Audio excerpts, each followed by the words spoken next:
voici un jeune pasteur de 28 ans, voici ce qu'il a écrit. Vous voyez un peu le travail. C'est énorme. Vous voyez?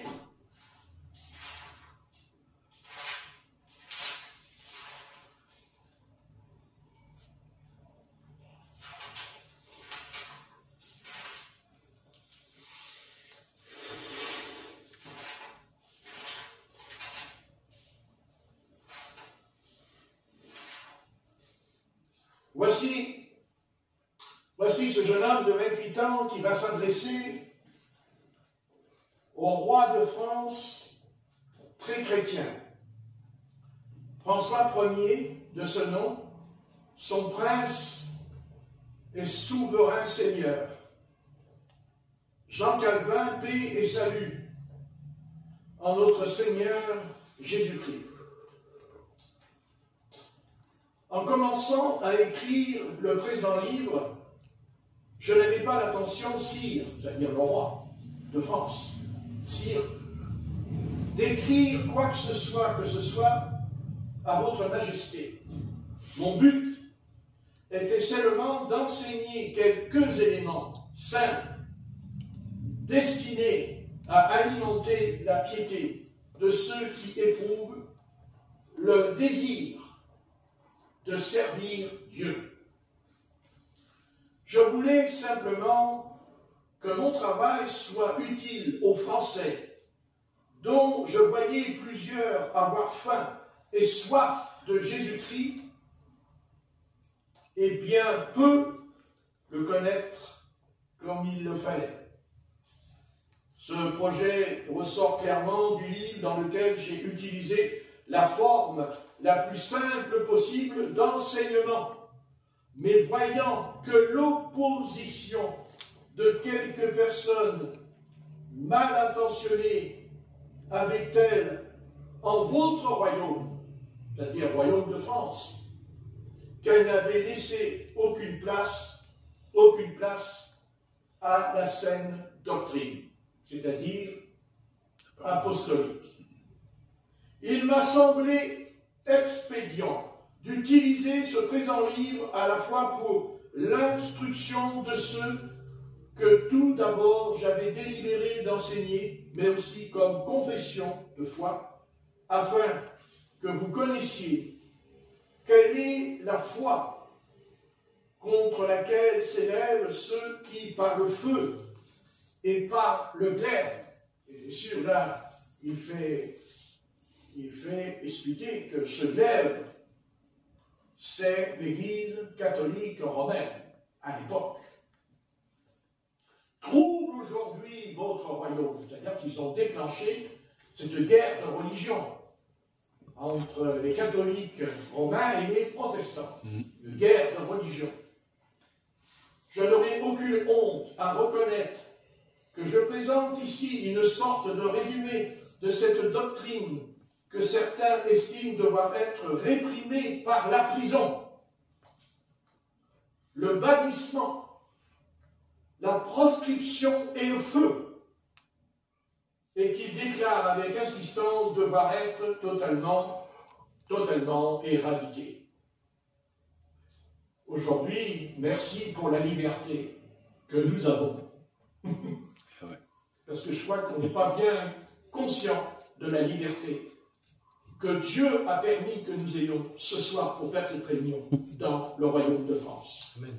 Car il n'a pas toujours été ainsi, d'après ce qu'explique le pasteur Jean Calvin. Je dirais, ce réformateur. Je sais bien que d'horribles rapports ont frappé vos oreilles et votre cœur afin de vous persuader du caractère odieux de notre cause. Mais vous avez manifesté, selon votre clémence et votre mansiétude, que s'il suffisait d'accuser, aucune innocence en parole ou en acte ne serait reconnue. Je ne vais pas tout lire, mais voyez, C'est lui, cet homme, de 28 ans, qui a fait cet ouvrage tout seul. Bien sûr, je n'ai pas dit, en vérité, je vous le dis, pas du tout. Mais il faut quand même que notre Seigneur, que nous adorons ce soir et que nous servons en nous, il faut que quand même, il a fallu que le Saint-Esprit, dans cet ordre de Dieu, ouais, vous savez, il a démoli étape par étape, étape par étape.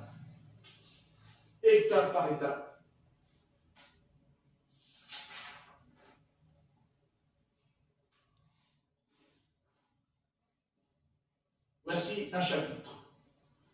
Il s'appelle « Le pouvoir de l'Église de faire et de mettre en place des lois et la tyrannie du pape. » La tyrannie du pape. Les lois de l'Église et les abus de la papauté, et j'en passe, la discipline de l'Église, les censures et l'excommunication, toutes ces choses, à l'époque, c'est lui qui a réveillé le royaume de France. Et moi, j'ai une dette dans mon âme depuis longtemps. Elle ne m'a jamais quitté en moi. Seigneur, j'ai honte. J'ai honte de moi. J'ai honte de ma conduite et de mon comportement.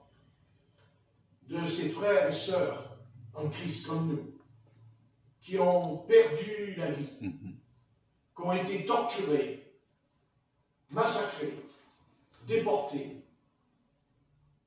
hommes, femmes et enfants, non pas par le monde païen, non pas par les païens, mais par une Église qui se prétend être la mère. Une Église qui se prétend être la seule Église qui est dans la vérité. Une Église qui a placé dans le sein de cette Église un homme. Un homme que nous appelons le pape. Mais pape, c'est le mot empereur. L'empereur. Aucun homme n'a le droit de déclarer au monde qu'il est saint. D'ailleurs, il n'a même pas besoin de pécher pour être dans le péché, parce que le fait de dire qu'il est, lui, le seul Saint-Père, il est déjà dans le péché, jusqu'au bout, parce que ça s'appelle une abomination. N'est-ce pas? Voyez? Mais est-ce qu'ils vont vous en parler de ça? Non. Est-ce qu'ils vont vous expliquer ça? Non. Et je vous signale que cet homme du Seigneur s'adresse au roi de France. N'est-ce pas? Au roi de France. Et le roi de France a lu tout le livre. Tous les parchemins, il les a lus. Il y en a un, ça lui fait pas de mal. Après tout, peut-être qu'en le lisant, peut-être que ce Seigneur, parce que c'est ce qu'il croit être, le Seigneur, un jour il va nous dire qu'il est le Tout-Puissant, celui-là. Oui, c'est certain. D'ailleurs, il n'a pas besoin de le dire, parce qu'il agit exactement comme je viens de le dire. Vous voyez, vous dites, qui es-tu pour parler contre le chef de l'État? Et moi, je réponds, qui est Luther, qui s'est permis de parler aussi, au temps du roi de France, de cette vérité. La vérité n'est pas bonne à dire. Elle n'est pas bonne à dire. La vérité, c'est une épée. C'est une épée à double tranchant. Mais ce qui est dramatique dans notre âge, ce qui est dramatique aujourd'hui dans toutes les églises dites protestantes, évangéliques et pentecôtistes, ce qui est dramatique, c'est qu'il n'y en a aucune et aucun n'osera dire la vérité contre cette Église catholique romaine parce qu'ils en ont peur. Et ils ont peur de quoi? Ils ont peur d'être destitués. Ils ont peur qu'un jour l'État reprenne les choses en main. Mais, vous savez, si on devrait faire un réveil aujourd'hui, si on devrait déclencher un réveil, j'espère que je suis enregistré, j'aimerais bien qu'ils entendent ce que je vais dire ce soir. Eh bien, je crois que ce réveil devrait commencer d'abord par remettre à sa place l'épée. Un vrai réveil de l'esprit, un réveil du Saint-Esprit, ce n'est pas d'abord les miracles ou les prodiges, ce n'est pas la guérison. Le vrai réveil de l'esprit, c'est la vérité, c'est de dire la vérité. La vérité, c'est que quand on veut la dire, comme l'a dit ici Jean Calvin, que dans le royaume de France, il y avait des adversaires, il y avait des ennemis, même contre le roi de France, parce que si ce roi de France a voulu savoir ces choses dans le livre, ben, c'est que d'abord il était sincère à la base, et qu'il y avait dans son royaume une division. Il y avait une division. Le peuple français était divisé, ce qui n'est pas nouveau aujourd'hui, car c'est de ça que nous vivons. C'est de ça que nous vivons. Et la division du royaume de France, elle avait déjà commencé au temps de Luther et de Jean Calvin. Vous voyez, nous savons que ce réveil, Jean-Martin Luther, ce n'est pas un Français, c'est un Allemand. C'est un Allemand. Jean Calvin, lui, ce n'est pas un Allemand. Pas un Allemand, c'est un Suisse. Et que vous alliez en Suisse ou que vous alliez en Allemagne, dans ces deux pays, il n'y a pas cette division comme il y a dans le pays de France. Parce que cette division, elle a été très puissante. Parce qu'il y a eu un rejet. Un rejet. Quand la réforme est arrivée en France, il y a eu un rejet. Justement, un rejet de Jésus-Christ. Ce qui a produit cette guerre terrible, cette guerre entre les protestants et les catholiques romains, dont la France, dont Dieu a essayé, Dieu a tenté l'expérience avec un homme au sujet de la religion protestantiste, le protestant. Dieu a tenté l'expérience, il a mis sur le trône de France un roi qui s'appelle Henri IV. Henri IV. Et bien sûr, ils l'ont assassiné. Nous savons que cet homme qui l'a assassiné s'appelait Ravaillac.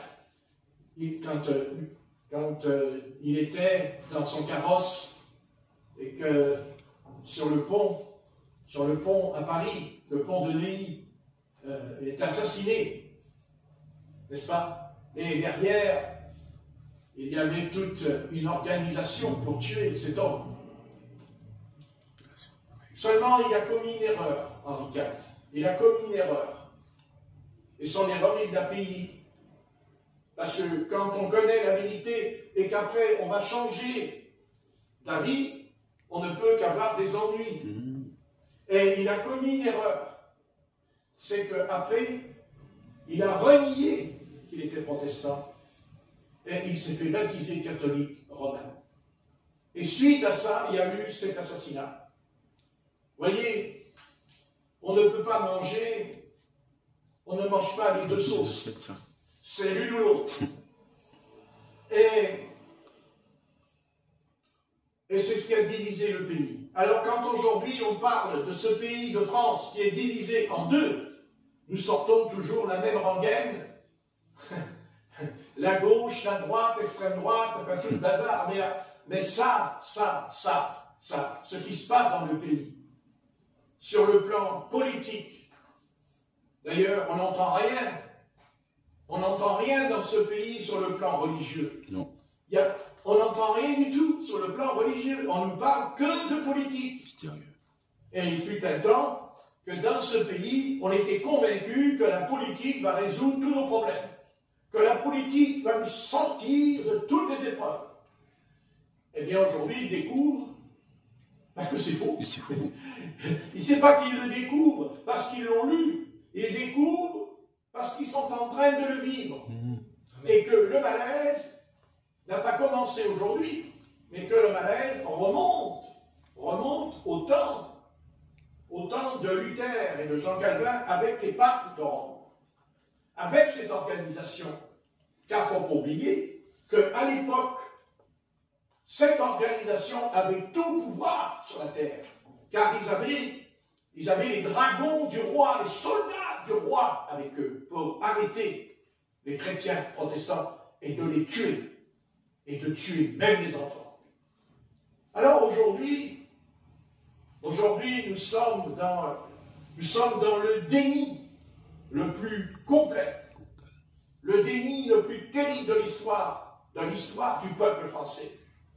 C'est qu'aujourd'hui, on nous fait tout un spectacle, on nous fait rentrer un homme dans un stade de foot, avec, soi-disant, sa petite voiture qui le protège des balles blindées, vous savez, des balles premium aussi. Hein? Et là, tout le monde crie, voilà, crie.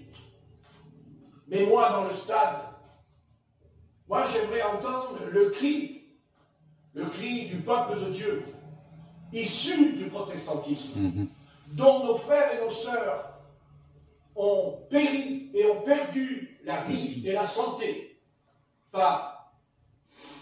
Bien sûr, ce n'est pas lui, là, quand il était dans le stade, qui a fait ces gestes. Mais il continue dans son enseignement, dans sa doctrine, car il soutient une doctrine qui a conduit nos frères et nos sœurs à l'abattoir, qui a conduit nos frères et nos sœurs à la boucherie. Car même si ce discours-là, peut-être que le grand Très-Haut permettra que l'on écoute ma voix ce soir, que les choses soient bien claires, ne vous laissez pas leurrer, parce que sous le nom de Jésus-Christ, parce que Jésus-Christ a toujours dit, il y a ceux qui viennent en mon nom et ceux qui viennent sous mon nom. Et pas la même chose, car quand le Seigneur Jésus dit, ils viennent sous mon nom, il ne parle pas des vrais apôtres, il parlera des faux apôtres dans le passage. Amen. Des faux apôtres. Ils viennent sous mon nom. Ils font beaucoup de prodiges et de miracles, mais sous mon nom. C'est-à-dire qu'ils se servent du nom de Jésus-Christ. Ils se servent du nom. Mais un apôtre envoyé par Dieu, il ne se sert pas du nom. Non, c'est le nom. C'est Jésus-Christ qui se sert de lui. Ce n'est pas la même chose. Car ils ne feront jamais rien, même pas un miracle, si ce n'est pas fait dans ce nom-là, dans ce nom qui est dans la volonté du Père céleste. Voici le déni le plus grand de l'histoire que nous vivons, avec cet écran que nous avons dans la maison, dans notre maison, tout en étant croyant, tout en étant touché par la grâce de Dieu, touché par la repentance que le Saint-Esprit nous a accordée, parce que lui seul nous a convaincus de péché, de justice et de jugement. Regardez le mot abominable.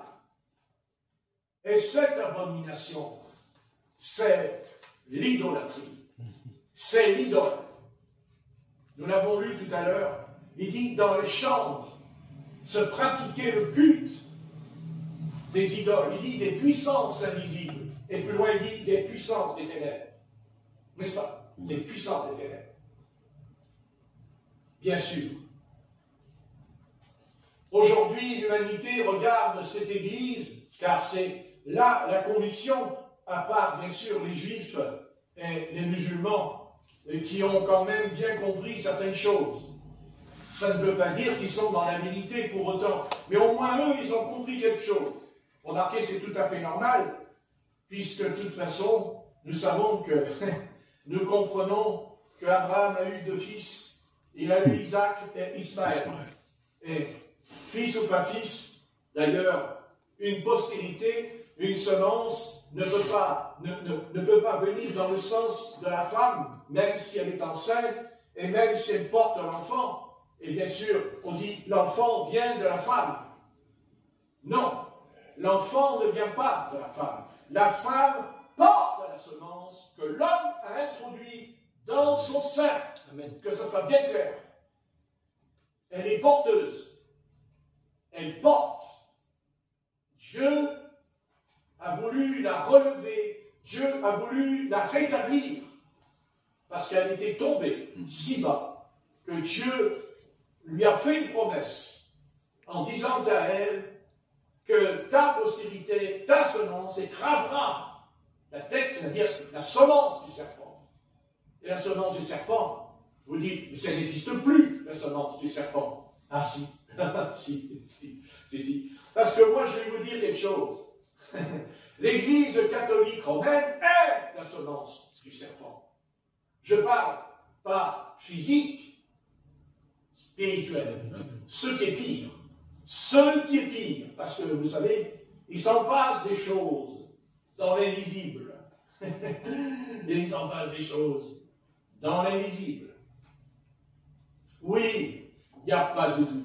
Ce que nous venons de lire là dans l'Ézéchiel du prophète, eh bien, ça la concerne ce soir.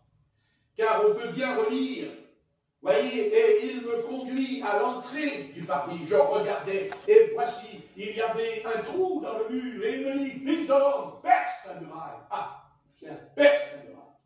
Qui va oser aujourd'hui? Qui va oser? Qui va oser percer le Vatican, percer la muraille de cette organisation dénominationnelle qui se nomme Église de Jésus-Christ? Et c'est parce qu'elle se nomme Église de Jésus-Christ qu'elle séduit tous les habitants de la terre. Et je n'ai pas besoin d'affirmer mes propos. Lisez seulement un livre qui s'appelle l'Apocalypse et vous découvrez qu'au centre des reproches de Jésus-Christ, voyez, au centre des reproches de la parole, c'est l'Église. Église de Sardes, Église de Thyatire, Église de Laodicée. Église. L'Église, nous savons tous, ça veut dire le corps de Christ, ça veut dire l'assemblée. Ça veut dire que dans l'Église de Jésus-Christ, il y a Jésus-Christ. Mais il n'y a pas Jésus-Christ dans la fausse Église. Pas dans la fausse Église. Dans la vraie. Et la vraie Église, c'est celle qui revient à la parole. C'est celle qui revient à l'Écriture sainte. C'est celle qui pratique l'Écriture. Du commencement à la fin. Car le Seigneur a bien précisé que pas un seul iota de sa parole tombera à terre sans qu'elle accomplisse. Pourquoi? Car Jésus-Christ a toujours dit que la semence produit sa semence, produit son fruit. Qui es-tu, toi, homme de 72 ans, qui, malheureusement, c'est vrai, c'est pas une gloire, qui n'a ni le certificat d'études, qui n'a ni le bac, qui est vraiment un simple gars, un homme qui entretient les cages escaliers. Comment peut-il tenir un tel langage? Eh bien, c'est pas compliqué. C'est parce que Dieu m'a éclairé. Et la lumière que Dieu a mis en moi, la lumière ne sert à rien si on la met sous la table. Elle ne sert à rien. Qu'on se le dise bien au fond de nous-mêmes. La lumière peut être très puissante en nous, mais dès l'instant qu'on a construit, qu'on a mis un voile dessus, ou alors c'est une demi-lumière. C'est une demi-vérité, mais pas la vérité. Vous dites, peut-être que vous dites, ah oui, mais qui lui donne la permission de parler contre cette Église, puisque c'est la mère, et moi je rajoute, oui, la mère de tous les impudiques. La mère où il est dit qu'il y a 3 esprits dedans, qui sont des esprits de démons. L'Église qui dit qu'elle est une coupe d'abomination. C'est l'Église. Bien sûr que le monde est sale, bien sûr que le monde est sale, mais c'est le monde. C'est le monde sans Jésus-Christ. C'est le monde sans le baptême dans cet esprit. C'est le monde qui ne connaît pas les livres et qui ne savent même pas qu'il y en a 67. Parce que l'Église, elle s'est permis de dire qu'il y en a 66, alors qu'il est dit que le chiffre 6, c'est le chiffre de l'homme. Alors, vous voyez que là encore, soit nous avons la lumière, mais nous avons une lumière qui est un peu bizarre. Parce que la Bible, il n'y a pas 66 livres. C'est faux. Il y a 65 livres. Parce que quand la Bible a été conçue dans les parchemins, le livre d'Esdras et de Néhémie était un livre, et non pas 2 livres. Et ce que je dis là, c'est historique. Vous n'avez qu'à faire une enquête, vous allez tomber dessus. Est-ce que c'est vrai? Donc vous voyez, il n'y a pas 66 livres dans la Bible, il y en a 65. Ce qui me paraît plus correct à l'égard du chiffre de l'homme. Parce que s'il y a le chiffre 6, ça veut dire que la Bible vient de l'homme, et non pas du Seigneur. Ben oui, puisque le chiffre, c'est le chiffre de l'homme, comment voulez-vous s'il y a 66 livres? Il ne manque plus le 3e 6. Remarquez, il viendra. C'est l'antéchrist. C'est l'antéchrist, le 3e chiffre. 666. C'est-à-dire des 3-6. Que pourquoi 66 livres? Parce que ça veut nous dire par là que le Nouveau Testament et l'Ancien Testament, eh bien, c'est un 6. Ça veut dire donc que c'est pas sûr qu'il vient carrément de l'esprit, mais qu'il y a quand même l'homme. L'homme. L'homme. Ah, l'homme. Parlons-en de l'homme. Oui. Seulement, la Bible, elle est là pour nous montrer ce qu'est un homme. Et aussi saint que peut être un homme, eh bien, la Bible nous dit qu'ils sont tous tombés. Tous, oui. Pas d'exception. À part notre Seigneur Jésus-Christ, oui. évidemment, parce que lui aussi est un homme. Ben oui, le Fils de l'homme. Pilate a dit, voici l'homme. Sans péché. Mais lui, le Seigneur Jésus, n'est pas tombé. Non. Aucun écart en lui.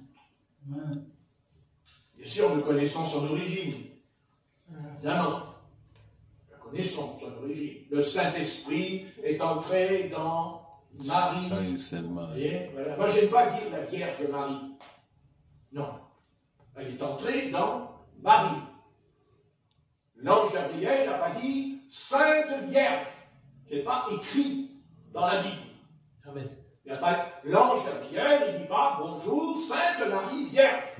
Non. Il lui dit tu es enceinte, ou tu vas tomber enceinte, et l'enfant qui viendra, c'est vrai, il vient pas là l'homme. Merci Seigneur. Remarquez, j'aimerais tant que l'ange Gabriel vienne me voir et me le dise. Ça. Vient pas d'un homme. Merci Seigneur. Non, merci Seigneur. Merci. Oh, ça me soulage. Voici un homme qui est un homme, évidemment. Mais il n'y a pas de l'homme. Ça s'appelle une bonne nouvelle. Amen. Amen. Oh oui. Ça s'appelle une bonne nouvelle. Parce que c'est ça l'évangile. L'évangile veut dire bonne nouvelle. Bonne nouvelle. Mais la bonne nouvelle, c'est pas simplement parce qu'un sauveur nous est né dans la nuit. Non, la bonne nouvelle, c'est que cet homme-là est le Fils de Dieu. Amen. C'est que d'ailleurs, c'est que les deux plus grandes religions au monde s'opposent à cette vérité, c'est-à-dire les musulmans Les Juifs. et les Juifs. Comme ça, on ne pourra pas accuser que les musulmans, puisque on dirait qu'il n'y a que les musulmans qui sont dans l'erreur. Ah non, toi aussi, peuple juif, tu es dans l'erreur, parce que tu renies, et pire que les Arabes, parce qu'il a été envoyé pour toi au commencement. Car Jésus-Christ a dit, j'ai été envoyé vers les brebis perdues de la maison d'Israël. Amen. Amen. Oui, bien sûr. Donc, vous voyez, et l'apôtre Jean, dans ses 3 épîtres, nous expliquera, parce que c'est bien de parler de l'Antichrist. L'Antichrist, mais l'apôtre Jean nous dit il y a plusieurs Antichrists qui sont venus et qui sont sortis du milieu de nous, et non pas des peuples arabes, non pas des peuples païens, non, de nous. Amen. Et à l'époque, quand il dit de nous, ce n'est pas les Juifs, c'est les chrétiens. Les chrétiens. Bien. Satan, vous savez, au commencement, il a fait quelque chose de pire. Pire. Je dirais pire que le serpent. C'est qu'il a déformé. D'ailleurs, c'est ce qu'il sait faire le plus chez lui. C'est que Satan dit toujours une vérité, mais écoutez bien, mais une demi-vérité. Voilà. Vous voyez, une demi-vérité. C'est ça, c'est son style à lui. Et cette chose en lui, bien, c'est que justement, il a amené cette chose sur la terre. Il a basculé, il a renversé même la loi de la nature.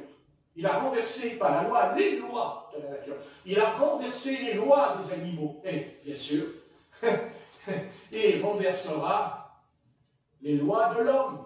C'est-à-dire que en lui, ce qu'il veut cacher, ce qu'il ne veut pas qu'il soit révélé, parce qu'en révélant cette grande vérité qui est au commencement de la Genèse, c'est en lui, c'est quoi? C'est que justement, il sait, lui, que tout est semence. Et ça, il le sait très bien. Il sait que tout est semence. Et il le sait, oui, tout est semence. C'est la loi de toutes les lois. Très bien. Autrement, le Saint-Esprit ne serait pas descendu dans le sein de Marie s'il n'y avait pas la loi de la semence. Après tout, pourquoi elle tombe enceinte par la vertu du Saint-Esprit? N'est-ce pas, amis? Très bien. Donc, le Saint-Esprit, nous savons qui est le Saint-Esprit. Évidemment, on ne va pas revenir là-dessus. Ce n'est pas la peine. Autrement, c'est un cours qui va durer jusqu'à 3 heures du matin. Donc, une chose est certaine, c'est que tout est semence. Tout est semence. Quand on parle de l'Église catholique romaine, quand on parle de cette organisation, les hommes, eux, voient le sens d'un système, d'une organisation. Leur explication est toujours liée à un système d'organisation qu'on appelle la religion. Mais C'est pas ça la vérité. La vérité, c'est que l'Église catholique romaine, que ça nous enchante ou pas, est la semence du serpent. Elle est cette semence.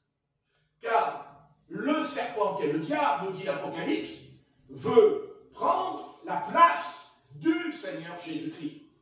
Et nous pensons que cette affaire est réglée. Non, non. Mais n'empêche que c'est ce qu'il a fait, pas dans le ciel, mais il l'a fait sur la terre en établissant un homme que nous appelons le pape. Ni oui, puisqu'il dit qu'il est le Saint-Père, parce qu'il dit qu'il est le Seigneur. Il faut écouter quand il parle à la télévision, les journalistes, les chroniqueurs, quand il vous explique qui est cette Église. Pourquoi il y a tant de caméras, pourquoi il y a tant de caméras branchées quand il se déplace, quand il parle. Comment expliquer que tous les chefs d'État, même ceux qui ne croient pas, se mettent à genoux devant lui quand il descend de l'avion, à genoux. Quelle est cette puissance en lui? Quelle est cette puissance terrible dont les chefs d'État craignent quand il part? Quand il part sur le balcon, les foules entières en bas le vénèrent et l'adorent. N'est-ce pas? Oui. Mais ce qui nous intéresse, c'est pas seulement l'homme, mais c'est la puissance invisible. Et quand on lit, j'entrais, je regardais, et voici, il y avait toutes sortes de figures, de reptiles, des bêtes abominables, de toutes les idoles. Bien sûr, là, ça s'adresse à Israël à cette époque. Mais ça, c'est exactement la même chose. Car quelle est l'Église? Quelle est l'Église qui se dit de Jésus-Christ la vérité et qui n'a jamais eu autant d'idoles à l'intérieur, autant de statues, autant de vénération, jusqu'à prier. Une âme qui est décédée, Il est mort, hein. qui est morte. Ouais.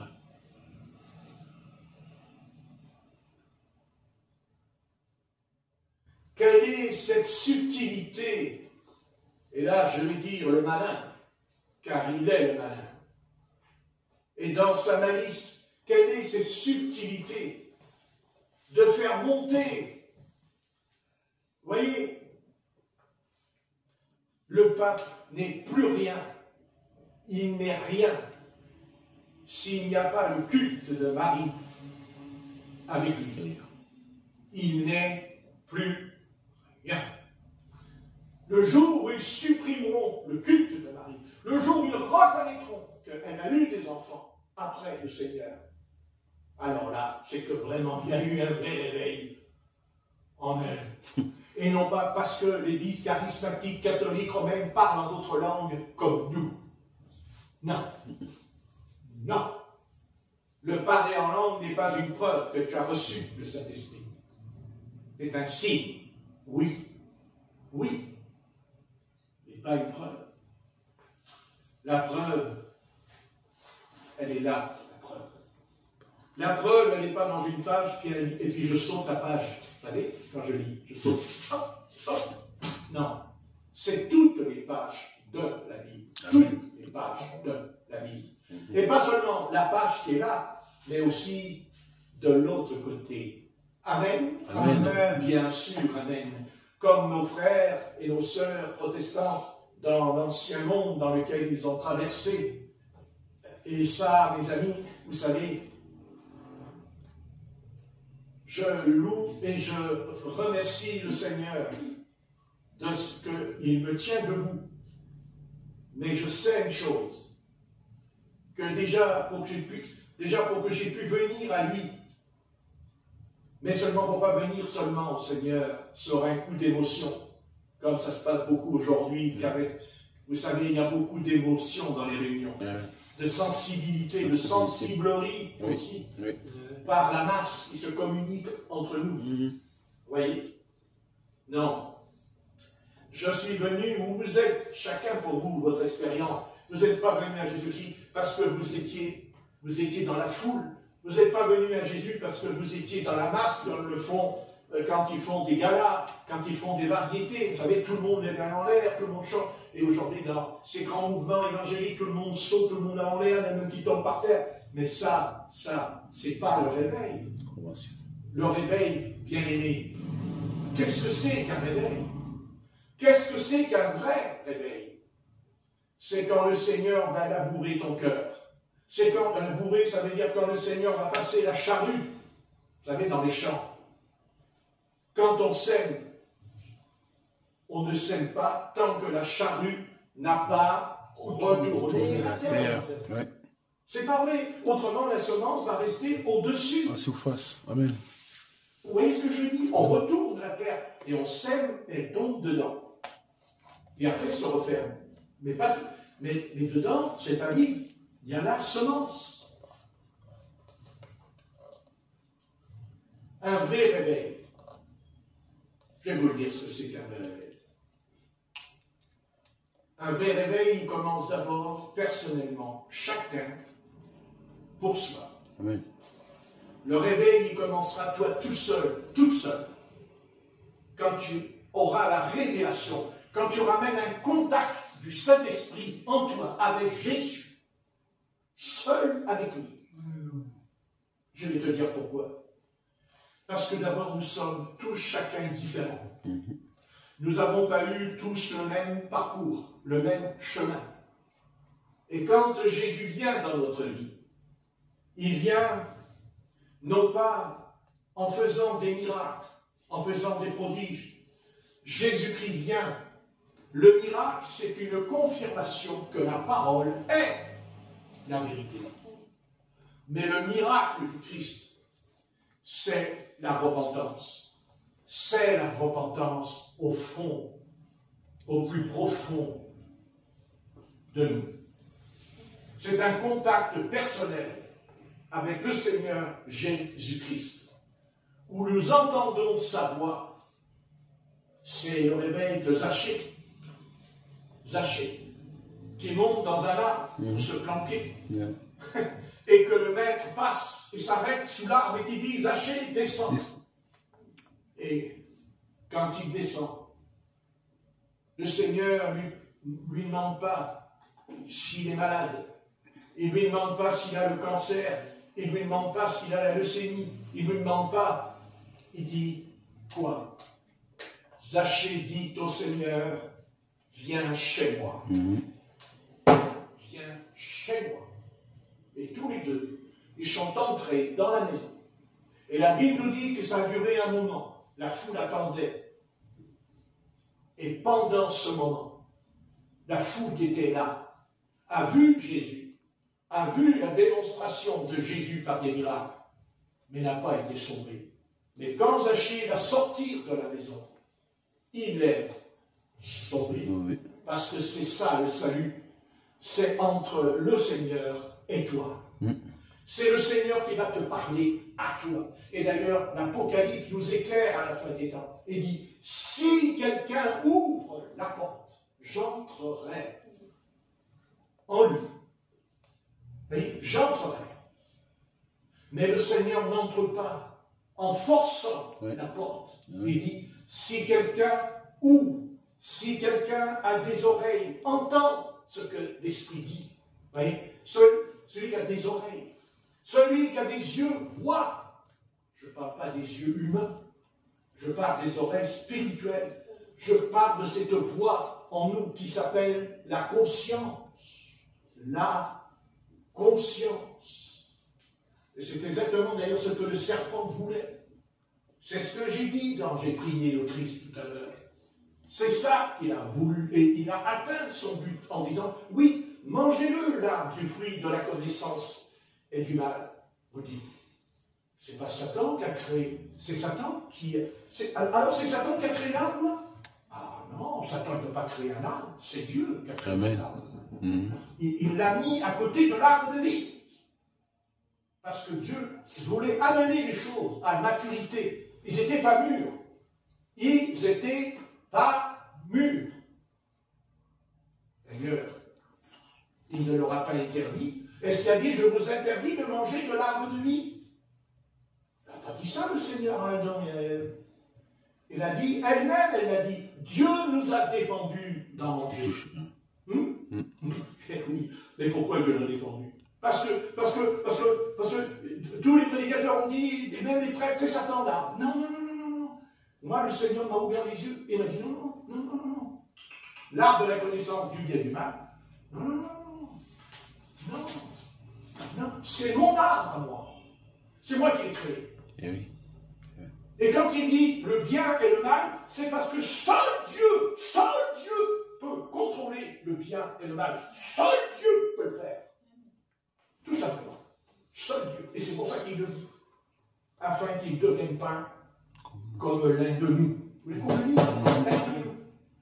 Connaissant le bien Et le mal. et le mal. Vous pouvez le lire ce soir dans Genèse chapitre 3. Au dernier verset, c'est écrit.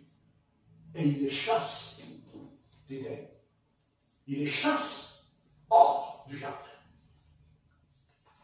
Oui, il les chasse, les sortir. Pour pas qu'ils deviennent comme l'un de nous. C'est-à-dire, c'est ce que Satan dira. Tu seras comme Dieu. Comme Dieu. C'est pas vrai? Amen. Voilà. Connaissant. Mais Satan, ça, il n'a pas dit. Il ne dit pas à elle, connaissant le bien et le mal. Connaissant, ça veut dire quoi? Quand je parle de connaissance, je parle de quoi? Je parle du mystère.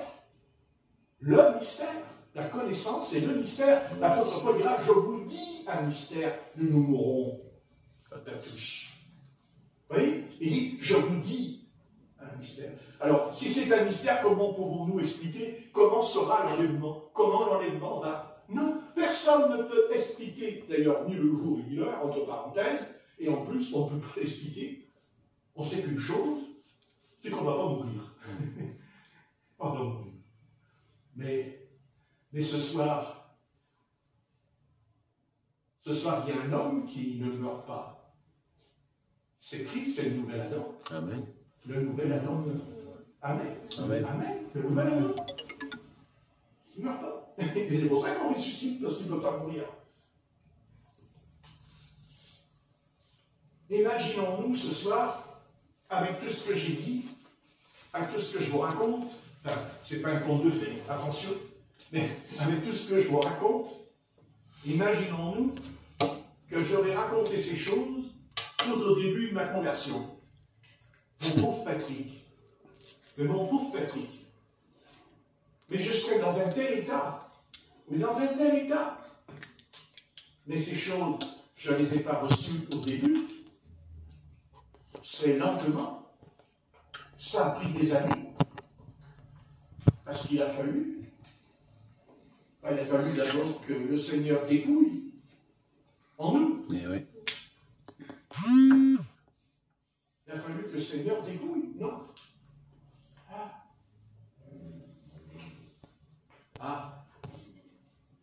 Il y a une chose que le Seigneur fait tous les jours en nous. Tous les jours. On ne se rend pas compte. Tout à l'heure, je vous ai dit que le Seigneur était un jardinier. Vous vous rappelez au début? Et pourquoi je vous ai dit que le Seigneur est un jardinier? Parce qu'il est vraiment un jardinier. Parce qu'il qualifie, en tout cas, il qualifie sa véritable Église. Elle est une vigne. Elle est une vigne. Et que la vigne doit être inondée, dira Jésus de Nazareth dans l'évangile de Jean. Il inonde la vigne. C'est-à-dire qu'il prend le cicateur et il va couper toutes les branches qui dépassent. Et s'il ne le fait pas, eh bien, le raisin sera mauvais. Et le vin aussi. Donc, il faut inonder. Et oui.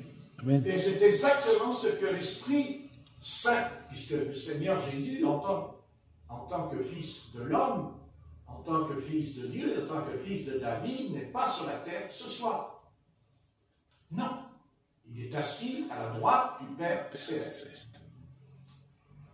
Mais il est revenu non pas en tant que Fils de l'homme. Il est revenu dans la forme mais du Saint-Esprit. Parce que la divinité, c'est un tout. Car la divinité peut être en haut, elle peut être en haut et en bas. Parce que voilà, ce grand mystère, c'est que le Père Céleste était en haut et il était en bas. Puisque Jésus l'a dit.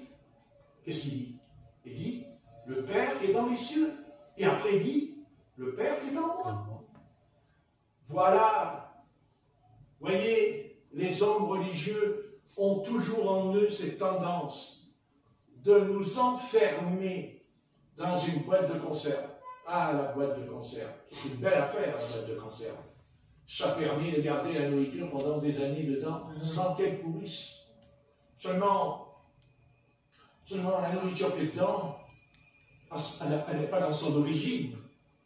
C'est pas comme si vous achetez un poireau, vous le faites cuire tout ci, bouillir, etc. C'est pas pareil. Bien sûr, pour pas qu'elle fermente, on a mis un produit. Parce que ne croyez pas qu'il n'y a pas un produit, il y a un produit dedans. Attendez, il y a un produit, la boîte de conserve, c'est pourri dedans. Il n'y a pas d'air. Donc il y a un produit. On met un produit. C'est comme des produits que nous achetons aussi. Il y a une date. Autrement, la date. Et dedans, on a mis un produit. Parce qu'il y a le congélateur aussi.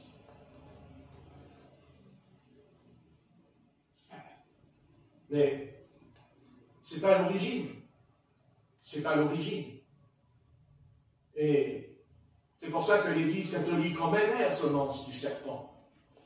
Parce que son origine, c'est quoi? C'est que Satan va être adoré. Il va être adoré. Satan, il veut... La Bible dit que quand on prie, qu'est-ce qui se passe? C'est la gloire de l'Éternel qui est en vous. Amen. La gloire, pas la vôtre, pas la nôtre. La gloire du Seigneur. C'est pas pareil. Mais quand on dit la gloire du Seigneur, on dit par là que notre culte n'est pas rendu aux puissances invisibles. On vient de le lire. Il rendait des cultes aux puissances invisibles, des forces occultes.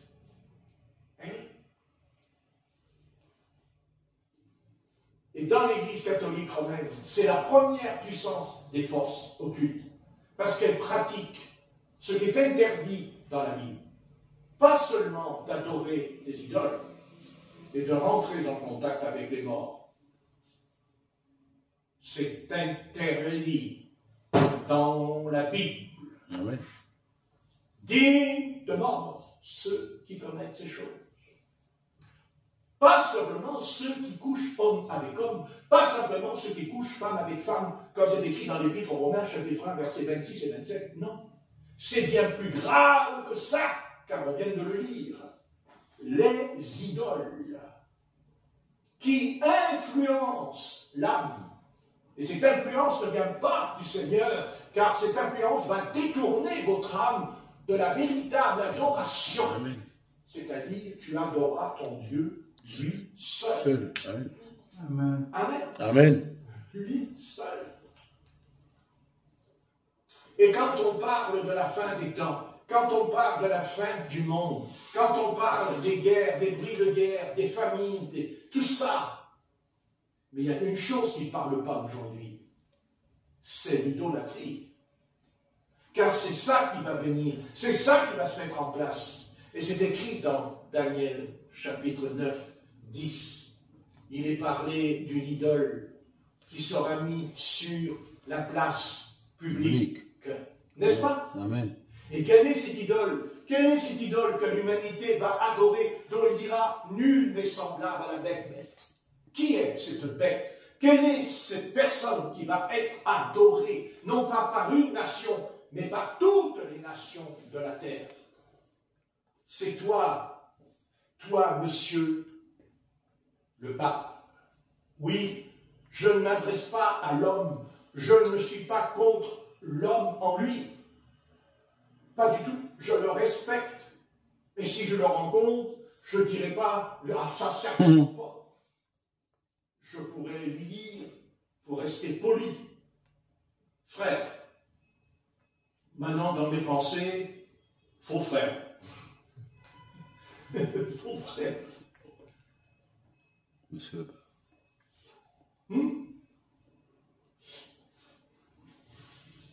Qui va oser dénoncer l'imposture maintenant?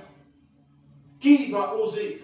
Est-ce que l'Église va se réveiller, pas seulement d'un réveil pour amener des âmes au Seigneur, mais qui va oser? Non pas seulement de dire la vérité, mais de faire sortir tous ces braves chrétiens qui sont catholiques romains, mais qui sont beaucoup sincères, mais aveuglés par le mensonge. Amen. Par le mensonge. Ça, si Dieu a un homme pareil entre ses mains dans ce siècle, qui sera capable, avec la puissance de Dieu, de faire sortir ce peuple, je ne parle pas de sortir de l'Église, je ne parle pas de sortir de la cathédrale. On peut très bien avoir la gloire de Dieu, la présence de Dieu, la manifestation de Dieu dans une cathédrale. Absolument. Ce n'est pas le bâtiment qui empêche la gloire du Seigneur. Non, parce que le bâtiment, ce n'est pas les murs, c'est toi. C'est toi, puisque nous sommes le temple. Amen. Saint-Esprit. Du Saint-Esprit. Ah, Seigneur, si tu pouvais l'entendre, écoute-moi. Ah, si demain, les cloches sonnent dans les églises catholiques, et quand on entre dedans, il y a la parole du Seigneur qui est restaurée, la parole de Dieu qui reprend sa place. Un homme qui dira, je ne suis pas le chef de l'Église, et je ne le suis pas parce que c'est faux. Mais il faudra aussi que cet homme tombe à genoux devant tout le peuple catholique et qui doit demander pardon. Pardon, parce qu'il a menti, parce qu'il a égaré, parce que c'est faux. Et la première chose qui est faux, c'est l'orgueil. C'est l'orgueil. L'orgueil. Astre brillant, fils de l'aurore, tu es monté sur la montagne de Dieu. Ézéchiel 28. Mais je te précipite. Tu n'es pas Dieu, tu es un homme. Oui, le pape c'est un homme, mais il n'est pas Dieu. Pas plus qu'il est le Christ. Non, bien-aimé, il est temps de prier. De prier pas seulement pour les protestants, pas seulement pour les baptistes, pour les pentecôtistes qui sont nos frères et nos sœurs en Christ. Non, de prier aussi pour les chrétiens catholiques romains. Et surtout eux, pour que le Seigneur leur ouvre les yeux. Amen. Pour que le Seigneur leur montre le chemin. Le chemin. Pas notre chemin. Pas notre chemin. D'abord, nous n'avons pas notre chemin. Nous avons un chemin. Un chemin qui est Jésus-Christ, le Fils de Dieu. Et Jésus-Christ n'a jamais parlé, jamais Jésus-Christ a enseigné. L'adversaire veut être adoré, l'adversaire veut être servi, Satan veut être au-dessus, car il veut toujours être au-dessus. Et sincèrement, quand on parle de cet homme-là, il est au-dessus de tous les hommes. Si ça continue, il va être au-dessus de Dieu aussi. Remarquez, il nous est dit qu'il rentrera dans le temple et se proclamera lui-même Dieu. Thessaloniciens, n'est-ce pas? Seulement, quand on lit ce passage de Thessaloniciens, ça fait 2000 ans qu'il est écrit dans ce livre. Ça fait 2000 ans que c'est écrit, ça, cette histoire, qu'il rentrera dans le temple de l'Éternel et se proclamera lui-même Dieu. Seulement la seule différence entre ce que nous avons lu et tout ce que nous lisons, la seule différence, c'est qu'il y a des millions et des millions de croyants qui ont lu ce passage, en tout cas dans le domaine du christianisme. Tout le monde a lu qu'il rentrera. Même les Juifs ont lu, puisqu'ils ont la Torah. Ils savent très bien ces choses. Ils le savent. Ils le savent. Seulement la différence, c'est que nous sommes en train de le vivre. Elle est là la différence. C'est que nous sommes en train de le vivre. Amen. Et que la prophétie est en train non pas La prophétie ne va pas s'accomplir. Elle est en train de s'accomplir et ça dure 2000 ans. Parce que ça fait 2000 ans que le Saint-Père est sur le trône. Ah ouais, c'est vrai, il a raison, le Père catholique. C'est vrai, ça fait 2000 ans hein, qu'il y a le Saint-Père sur le trône. Non. Et comment ça se fait que ça tient? Comment ça se fait que ça dure? Expliquez-moi pourquoi le réveil protestant s'est éteint. Pourquoi l'église protestante, elle est par terre maintenant? Elle est presque par terre, il faut arrêter. Hein? Pourquoi elle en est arrivée à marier même les homosexuels maintenant? N'est-ce pas? Vous voyez, quel est le mouvement à partir du protestantisme il ne s'est pas carrément éteint? Mais il n'y a plus la flamme, il n'y a plus le feu comme au commencement du réveil. Qu'est-ce qui a mené? Qu'est-ce qui a poussé ces grands réveils de l'esprit qui s'est manifesté quand même dans les années 50 encore? Mais ce soir, c'est capoute, hein? Et pourquoi? Mais parce que Satan est en train d'élever, il est en train de propulser l'Église catholique romaine, il est en train de la remettre sur ses pieds. Et quand on entend dire, oh oui, l'Église catholique romaine, c'est fini. Non, non, c'est pas fini. Non, non. Elle n'est qu'au commencement de cet acte terrible qu'elle va accomplir. Et bien sûr, grâce soit rendue à notre Seigneur qui nous fait une promesse dont on n'en comprend pas encore toute la dimension. C'est que le Seigneur nous promet qu'il viendra nous chercher et il nous enlèvera. Et que s'il ne l'a pas fait, c'est parce que ce n'était pas l'heure et le temps. Car il a toujours dit, vous ne connaissez ni le jour et ni l'heure. Ça veut dire que vous ne connaissez pas l'époque, vous ne connaissez pas la tragédie que l'humanité va vivre. Car après tout, n'est-ce pas cette guerre mondiale qui va venir? Parce que quand on parle de guerre mondiale, il faut être éclairé. Le Seigneur dit, il y aura des guerres et des bruits de guerre. Il dit des au pluriel. Mais moi, je ne parle pas des, je parle de la grande guerre, la guerre finale, la guerre qui va anéantir pour un temps, qui va exclure de l'air le prince des ténèbres. Mais vous connaissez votre Bible, il sera jeté en prison pendant 1000 ans. Mais avant d'être jeté en prison, va-t-il baisser les bras? Va-t-il s'avouer vaincu? Et comment nous le savons? Voyez, le diable est un être qui veut jeter à l'heure. Car vous savez ce que c'est qu'à l'heure. C'est ce qu'il fait en ce moment. Il braque les informations sur la Russie. Il braque les informations sur les États-Unis. Il braque les informations, vous voyez, il braque sur l'Israël. Il braque, mais il ne braque pas là où il faudrait braquer les choses. C'est qu'au milieu de toute cette salade, au milieu de tout ce qui se passe autour de vous, tout ce que vous entendez, il y a une chose que vous devez bien faire attention. Cette chose que quand on en parle, elle séduit les peuples et les nations. Car quand on parle de l'Église catholique romaine, ça s'est passé il n'y a pas longtemps quand l'autre il est mort, ils en ont mis un autre. Quel foin! Mais quel foin! Excusez-moi, j'ai jamais vu en peu de temps autant de caméras braquées dans le monde entier sur un homme qui est mort. Qui est mort. Parce que moi j'ai envie de lui dire, tu es mort, mais nous mourrons tous aussi. Hein. Et on n'en fait pas tout un plat de nous. Parce que s'il fallait faire un enterrement comme il faut un lit, et notre enterrement, il durerait comme bien. Hein. Mais nous, quand on meurt, il n'y a pas de caméra. Hein. Il n'y a pas de caméra, il n'y a pas des cadeaux, il n'y a pas des dons. Hein. Il n'y a rien. On nous fout dans la terre, et bonne nuit.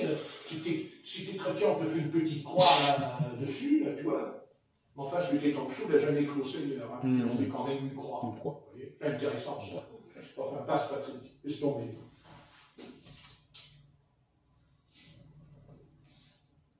C'est quoi cette guerre qui va venir? Comment elle va commencer? Quel est son départ? Ben, je vais vous le dire. C'est quand le pape de Rome va nous dire, toi, tu la fermes ou tu vas aller en prison, maintenant. Oh, tu crois ça, toi? J'y crois pas, j'en suis sûr. C'est quand on te dira, tu te tais, ou tu ne pourras pas acheter à manger. Tu te tais parce que tu ne pourras plus te déplacer, parce que tu n'auras plus le droit de prendre l'avion, de prendre le train. Tu n'auras même plus le droit de travailler, c'est écrit dans l'Apocalypse. Ah bon? Voilà. Et ça, la guerre qui va venir, elle va commencer entre Satan et Dieu. La guerre. La guerre, elle va commencer entre la vraie Église et la fausse Église. C'est-à-dire la vraie Église, le nomme l'épouse de l'agneau. Là, la vraie guerre.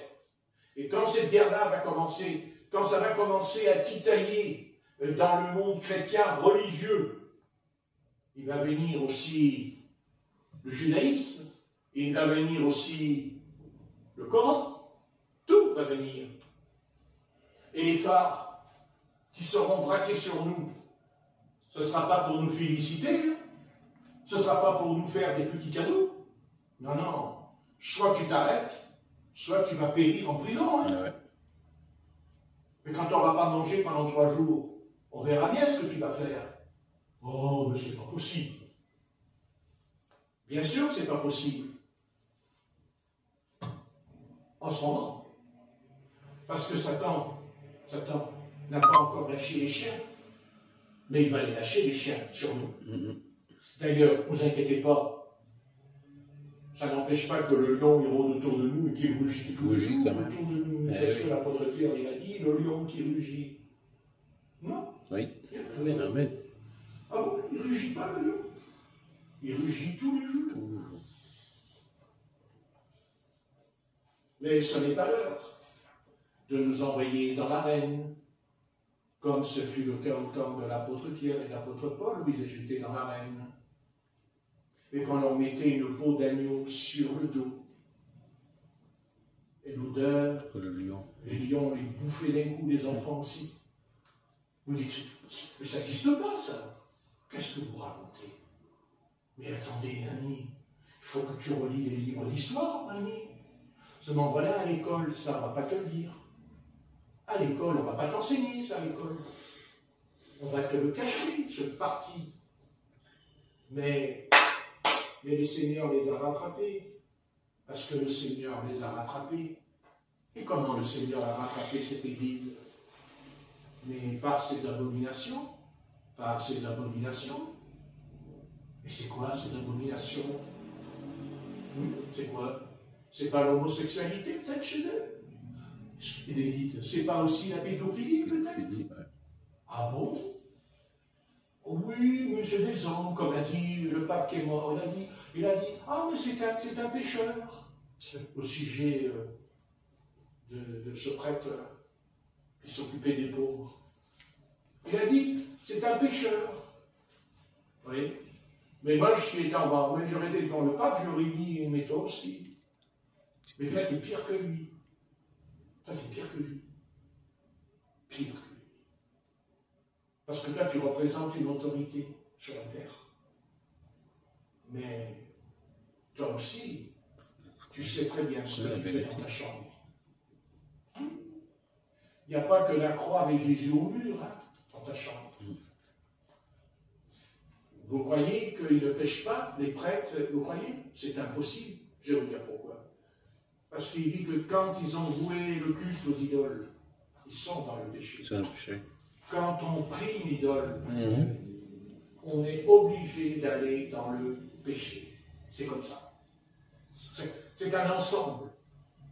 C'est un ensemble. Bien sûr. Bien sûr qu'il y a de la pédophilie dans le monde. Bien sûr qu'il y en a chez les païens. Bien sûr qu'il y a de l'homosexualité chez les païens. Mais on n'a jamais entendu autant de cas où d'enfants ont été violés et même frappés. Si ce n'est que dans cette Église qui se prétend être de Jésus-Christ devant l'humanité tout entière. On n'a jamais retrouvé autant de cas.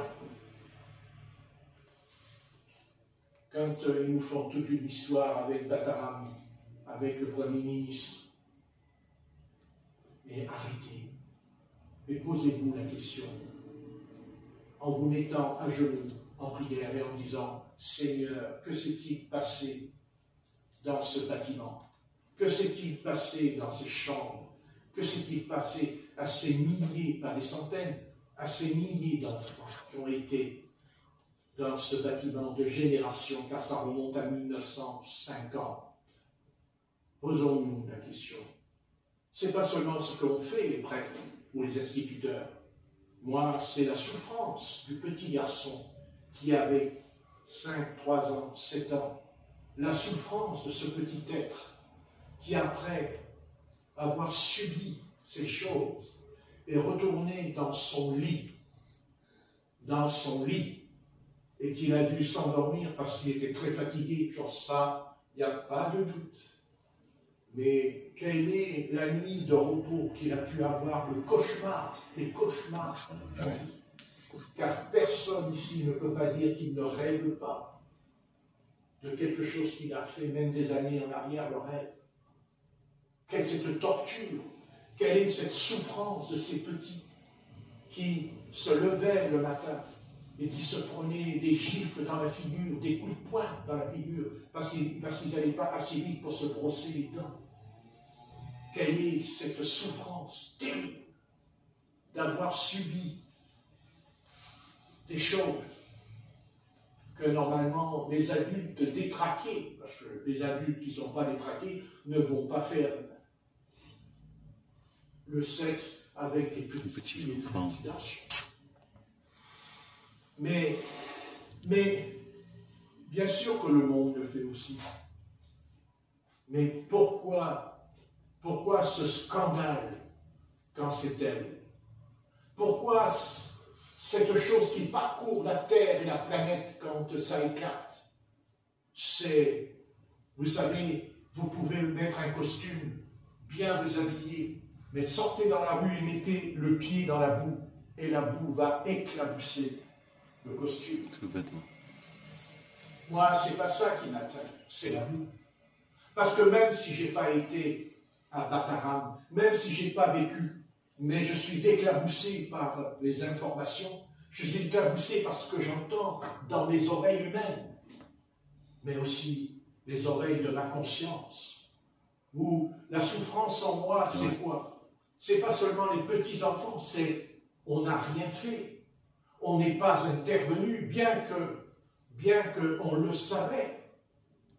Nous, on ne peut pas être coupable, on ne le savait pas. Mais eux, ils le savaient. Et qui le savait? La tête de l'État, pas la queue, la tête de l'État. Pas un geste. Pas un geste. Et aujourd'hui, on a un Premier ministre qui est mêlé, qui ment, parce que je suis la Père et je la suis, vous savez. Et je suis tout. J'ai écouté l'entretien qu'il a eu là, quand il a été questionné par la commission. Quel est le mensonge que j'ai vu en lui? Je n'ai pas besoin qu'on me dise qu'il a menti. Il a menti. Parce que quand il répondait, jamais il a eu un mot d'amour, de compassion pour les petits-enfants. Pas un mot sur les petits-enfants qui souffraient. Pas un mot. Il n'a fait que se défendre. Il n'a fait qu'accuser la commission en disant que c'était eux les menteurs, qu'ils avaient tout inventé sur lui. Alors qu'il y a des preuves. Ils ont même envoyé une maîtresse qui, dès le début, a averti, fait des lettres. Vous voyez? Eh bien, ils l'ont mis dehors en considérant qu'elle était folle. Elle a été un peu en psychiatrie. Mais aujourd'hui, elle est tenace, elle est ferme. Et l'autre, ça ne lui plaît pas.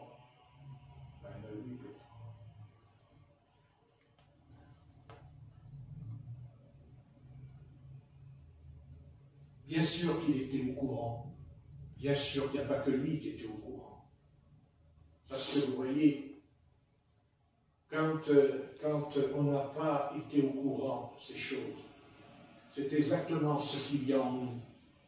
Nous souffrons pour ces petits êtres. La souffrance est terrible en nous, parce que nous étions vivants, on existait. On existait. Et ne croyez pas que ça a duré jusqu'à maintenant. Heureusement que le grand Dieu des cieux est intervenu dans cette affaire, parce que ça allait continuer. Jusque sa propre fille l'a accusé, sa propre fille l'a accusé, ce qui se passait, et dont elle a été frappée, elle-même, elle a dit aux journalistes sur le bateau. Mais on l'a fait taire, parce que vous ne l'entendez plus, là. Parce que autrement, on va aller en psychiatrie, toi, on va t'enfermer. Parce qu'aujourd'hui, on ne vous jette pas en prison, on vous fout en psychiatrie. On vous fait une piqûre et c'est fou. Et après, on dit, mais elle était folle, il était fou. N'est-ce pas?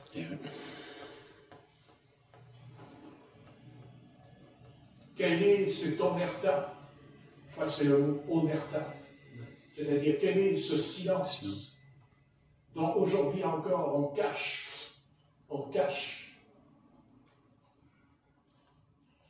Mais moi, je pense à tous ces petits-enfants qui ont souffert. Moi, j'ai vu des hommes qui ont parlé sur YouTube, qui ont été violés. Là, je les ai vus hier. Qui racontent ce qu'ils ont vécu quand ils ont mon âge aujourd'hui. Ils ont mon âge. Il faut voir ce qu'ils racontent. Alors on va leur dire, mais non, c'est parce que tu es vieux. Parce que tu es âgé, tu perds la boule. Bien sûr. Ah oui, on perd la boule. Quand tu as 6, 7 ans ou 8 ans, on t'a mis, excusez-moi, la quéquette dans le derrière, bah oui, il oublie, hein. Il oublie. Oh, il oublie, quoi. C'est ce qu'on va l'oublier. Ah oui, il a inventé. Ouais. Donc le problème, c'est que s'il a inventé, il faut m'expliquer pourquoi il y en a plein. Alors voilà, expliquer. Alors. Pourquoi c'est des enfants de tous les départements qui ont eu ça, et c'est faux. Ben non. Parce que quand ils parlent, il y a les mêmes mots, les mêmes phrases, pareil. Et pourtant, ils ne sont pas revus. Eh ouais. Ben, ils ne sont pas revus, ils ont 72 ans. Ils n'ont pas vécu ensemble quand même. Vous voyez, ça s'appelle le déni, ça s'appelle l'omerta. Ce silence coupable des ténèbres, parce que vous savez, moi, la commission, j'aurais rajouté les ténèbres, comme c'est écrit. Les ténèbres. Et il me dit, fils de l'homme, vois-tu ce que font les ténèbres, les anciens de la maison d'Israël, chacun dans sa chambre, pleine de figures. Et bien sûr, ils disent, l'Éternel ne nous va pas. Voilà. Et bien sûr, l'Éternel a abandonné le pays. C'est exactement ce que disent en ce moment les gens. L'Éternel a abandonné la France. Oui, mais il faut connaître les causes et effets. Amen. Alors, bien sûr, on ne peut pas réparer, mais on peut interdire de recommencer. Et surtout, j'en ai rien à foutre de l'âge qu'ils ont. Il faut qu'ils soient châtiés et punis. Oui. Comme les voleurs, comme ceux qui vendent de la drogue. Ah oui. De poids de mesure. Sûr. C'est ça. Parce que c'est quoi? Violer la loi. On va arrêter parce qu'il est 7h10 et c'est gentil.